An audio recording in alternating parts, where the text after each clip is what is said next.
And now a video on friendship.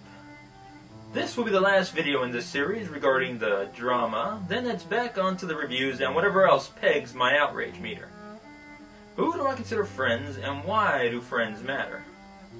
Let's start with my first YouTube friend, Dan. He goes by the handles La Slut, don't ask, and The Fat Critic. He's a big mixed martial arts fan and most of his videos are about that. I don't like sports, and that includes MMA. So why do I like Dan? Movies. He made videos about movies, and I made a video response to one of those vids. Even though my vid was basically ripping into one of his favorite movies, I praised another movie he loved, and we clicked on it. Battle Royale. We've been friends ever since. Then we come to Rob, who goes by the YouTube handle Acroduster. And again, the one thing we really clicked on was a movie. Primer. However, me and Rob have had a rocky relationship, and at one point he even banned me. We eventually worked through our problems, and I changed some of the ways I did my videos because of his critiques. Finally, we come to Damien. Our relationship took a little longer to develop. Here's how we first met. I had just made my Cater 17 review, and there was a problem with it. The term invasion of privacy was used. I was asked to change it, and I wasn't sure what to do.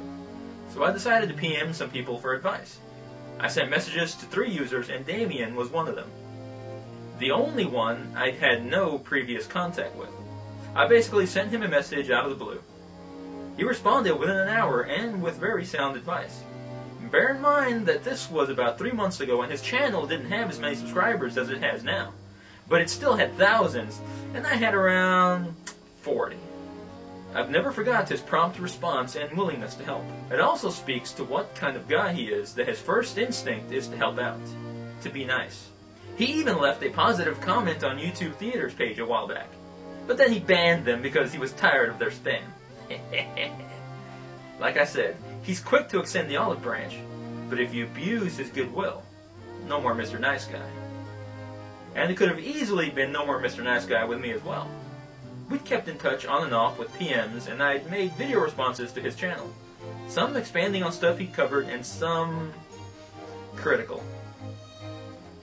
My last video critique of him was especially pointed, more than I intended, and I was worried that I may have alienated him. But I think Damien realized deep down that even when I criticized him, it wasn't to destroy him, but to make him better. Or at least what I considered better. He saw my motives were honest. And at a time when he was well within his rights to pretty much cut all ties with me, he extended the olive branch. I was very grateful for that, and we became closer. He became my 3rd YouTube buddy. And when I saw my friend attacked by people whose motives I seriously questioned, I volunteered to make those videos defending him. He didn't ask me to. They were all my doing. That's what friends are for. But there's other things friends are for. You see, folks, the 2 most important / influential social groups that help shape and determine your mental well-being are your family and your friends. While you can't pick your family, you can pick your friends. You may have a crappy family, but if you also have crappy friends, that's a recipe for disaster. I learned this firsthand in high school. I had a rough time in high school. Yes, shocking that such a fine specimen as this would have had a rough high school experience. Or at least I did at first. The family had moved from town to town a lot, and when we finally settled down, and I transferred to the school I would spend the rest of my academic career at, it was brutal. I had no friends, was an instant outcast, nerd, geek, reject, etc. At lunch, I even sat at the rejects table. Oh, what a motley crew that was. I knew within months I needed to change my circumstances, or the next 4 years would be brutal. But pickings were slim. You see, this was a small school, and there were basically 3 main groups. There were the Hispanics, and while I was technically one of them, they were the first to beat me up, so they were out. Then the aforementioned rejects, of which I was one and didn't want to be. So that left the quote-unquote cool kids table. A group of half a dozen white kids who had gone to that school their whole lives and were a close-knit bunch. To get in on that clique should have been impossible for a guy like me. But in a feat of social engineering that I've never equaled since, I managed to slowly maneuver myself into their group, and they accepted me. We became friends and were friends all throughout high school. And you know what I discovered when I made friends with them? That they were good people. And that by making friends with them, literally just to have a good place to sit during lunch, that helped me through high school and my teen years. A year or so after making friends with them, I then started having problems with my parents. It was all teenage angst, just in your head BS, but there was a time when I literally wanted to go to school more than I wanted to be home. Why? Because I had friends there. Support. If I had had both a bad school life and a bad home life at that time, I don't think I would have made it. And if I had had friends who weren't good people, that wouldn't have been good either.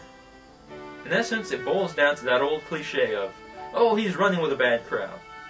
Yes, folks, whether you run with a bad crowd or a good crowd matters.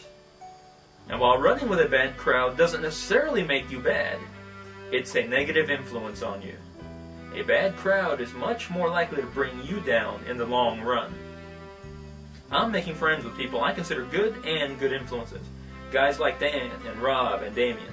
And people like Sharpie and Natalie, who while I'm not sure we're officially friends, I'd like to be. Again, they're good people. Who you choose to surround yourself with matters. I learned that a long time ago, and it got me through some rough times. And while things aren't remotely as bad today, the same principles still apply, and they apply to all universally. That's it for this subject. Reviews will resume shortly. Until then, thanks for watching.